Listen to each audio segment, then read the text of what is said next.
Juzi hapa nilisafiri nikaenda Arusha, mtaa mmoja unaitwa Mianzini. Nilifika pale nikakutana na rafiki zangu wanaotoka Usukumani na tumesoma nao, ila katika kuwaongelesha mimi niliona hawa ni ndugu zangu, tumekuwa tukipiga lugha moja ya Kisukuma, nikaongea Kisukuma. Bahati mbaya au nzuri, walikuwa na marafiki zao wa kule Arusha. Kila nikiongea Kisukuma walikuwa wananijibu kwa Kiswahili.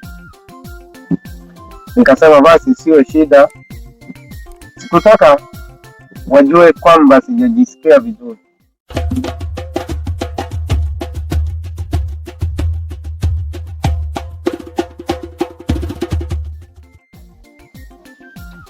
Hello Watanzania wenzangu, mimi naitwa Kisima Majabala, ni msanii wa jadi wa kabila la Wasukuma. Leo nataka nizungumzie makabila yetu yaliyoko Tanzania. Nina challenge moja ndogo sana.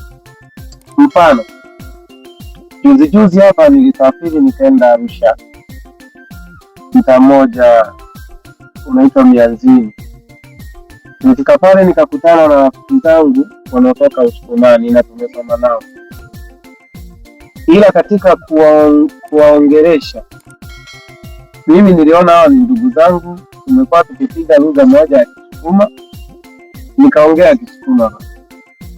Bahati mbaya au nzuri, walikuwa na marafiki zao wa kule Arusha. Kila nikiongea Kisukuma walikuwa wananijibu kwa Kiswahili. Nikasema basi sio shida, sikutaka wajue kwamba sijajisikia vizuri.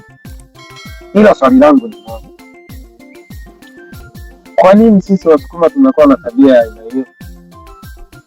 Unajua kabisa huyu ni ndugu yangu, nimekuwa naye, na kama ni Kisukuma tumeongea wote.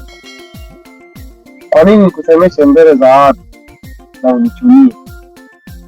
Maana yake hunielewi ninachoongea, au ni nini? Unahisi utaaibika au utaonekana Msukuma, au shida iko wapi?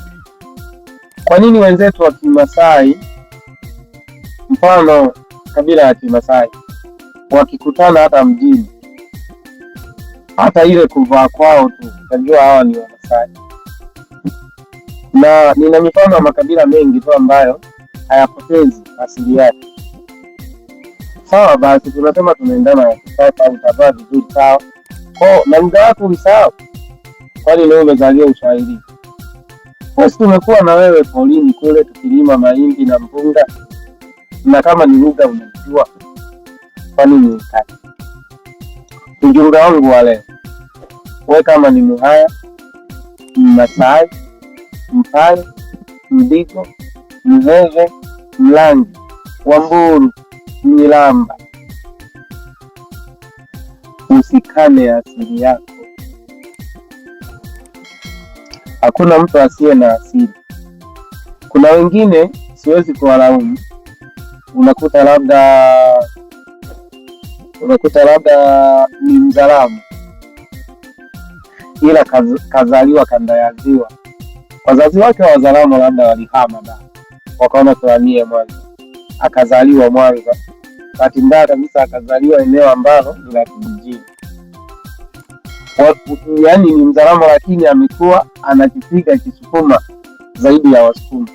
Huyo usimlaumu.